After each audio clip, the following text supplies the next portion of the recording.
Hey, deserving listeners, it's time to continue watching 90 Day Fiancé. I'm going to react to it. I'm a therapist and a professor, and I like to see if anything of interest comes out of my face as I watch these shows. I don't understand. I throw up all morning. Are you sick?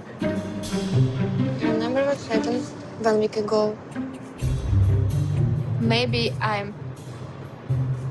Stop. The only form of birth control Julie and I right now are using, I think the medical term is the pull-out method. Okay, so I don't think we saw this scene earlier. They say 1 week earlier, but I don't think we saw this scene. I think we were suspecting that that's what they were doing.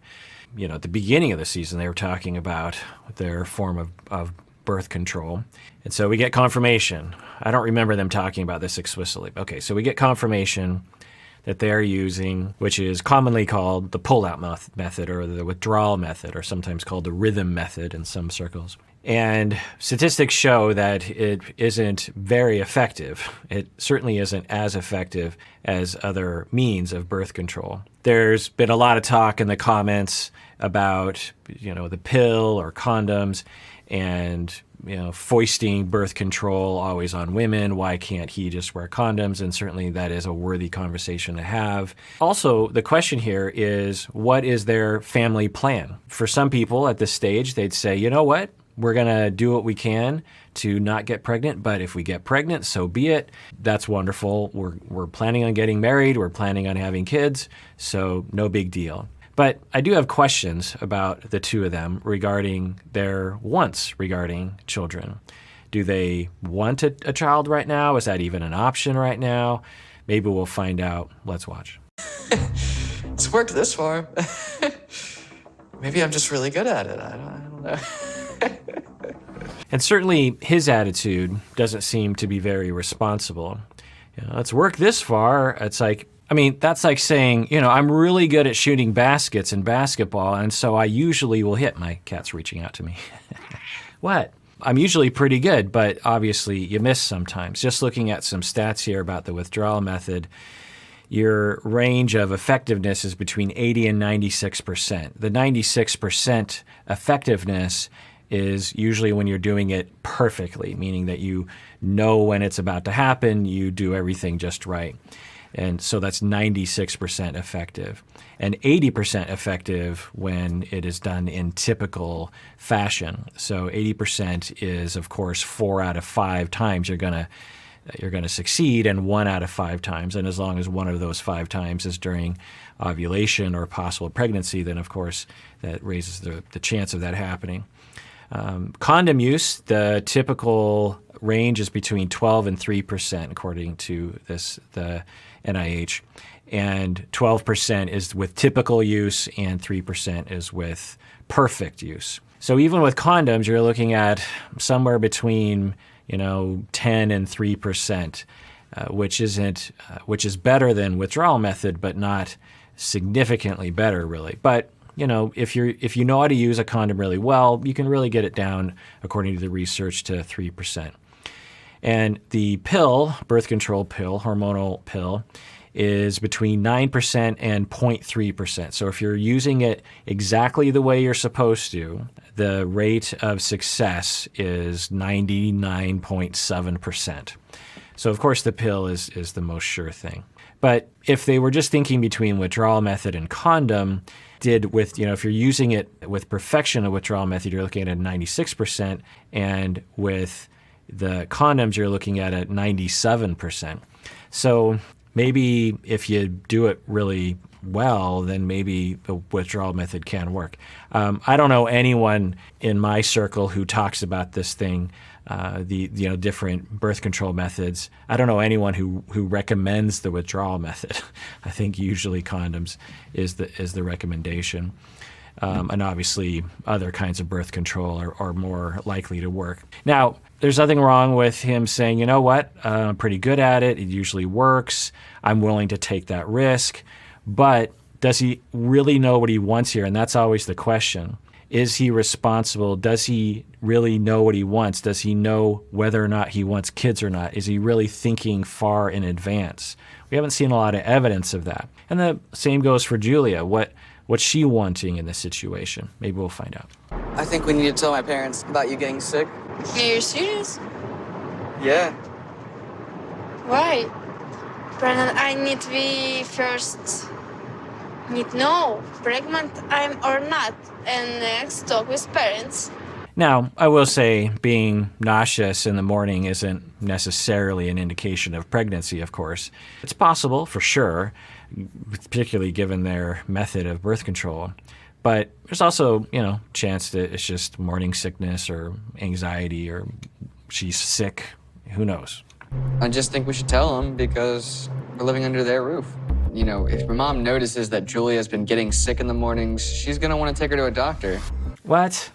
So I'm glad they're talking about it. Julia's like, I don't know if I want to tell the parents, which would be consistent, I think, with the situation, or understandable.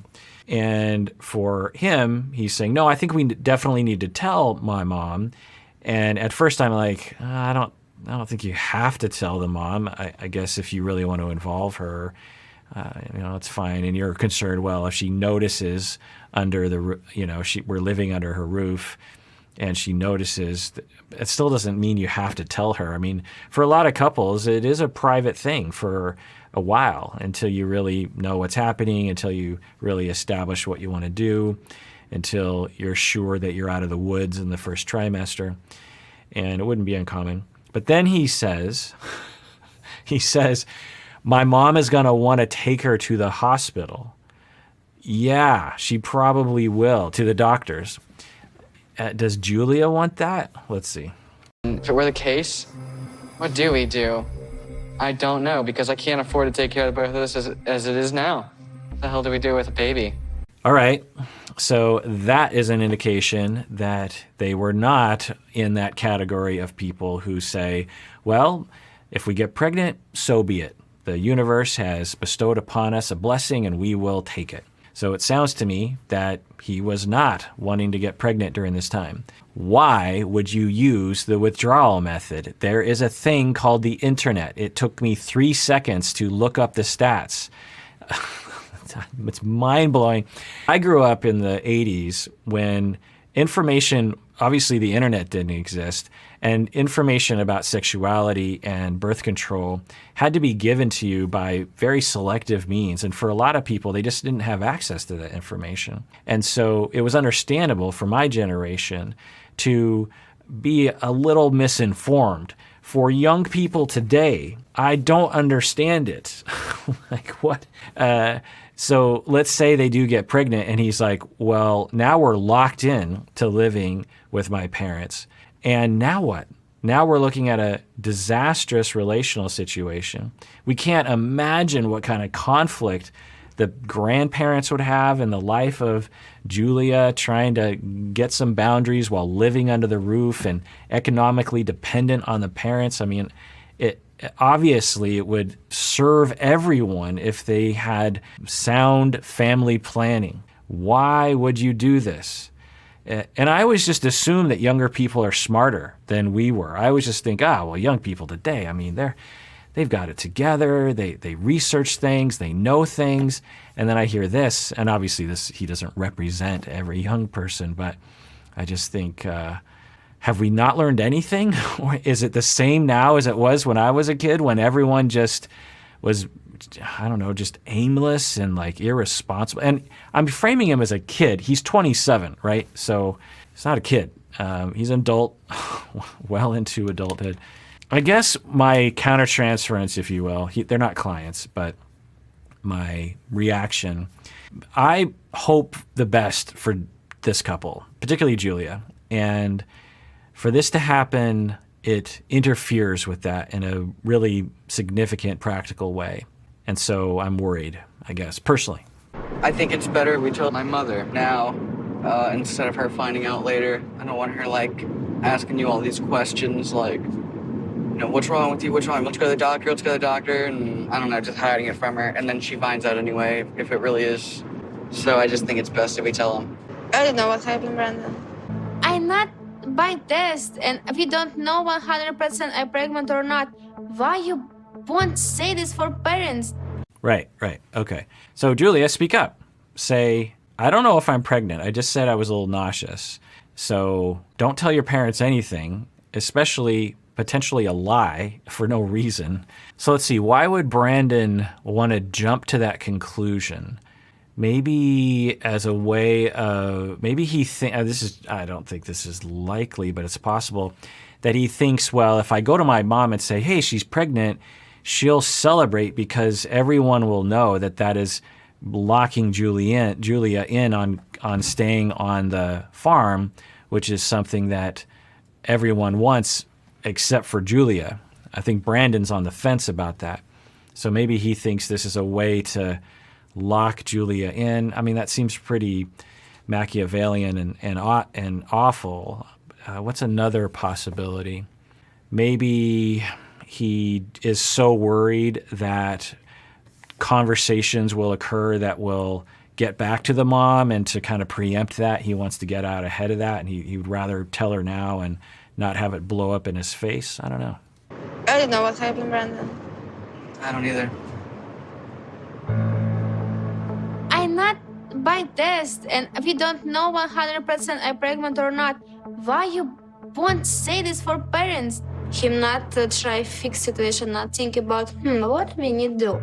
Him don't know what to do, him call parents. Ah, yes, of course. Julia knows him much better than I do. And she's bringing up a good point that makes a lot of sense, that for Brandon, when he doesn't know what to do, he goes straight to his parents, because that's what he's always done, and that's what his parents have socialized him to do. That makes a lot of sense. And I'm really concerned about Julia because she seems demoralized and hopeless. She's not fighting back. She's not saying, no, I don't want it. She's just letting it happen because I think she is giving up. That's not a good sign. All right, well, that does it for that episode of Psychology in Seattle. Everyone out there, please take care of yourself because you deserve it. You really, really do.